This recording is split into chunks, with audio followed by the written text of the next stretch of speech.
நினைப்பது நிறைவேறும், அது உந்தன் அருளாகும்.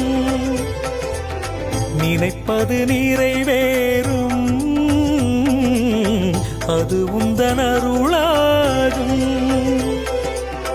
கண்ணாய் எங்களை காப்பவனே, உன்னை என்றும் மறவேனே.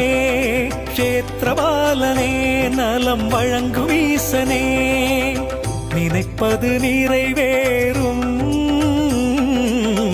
அது உந்தன் அருளாகும்.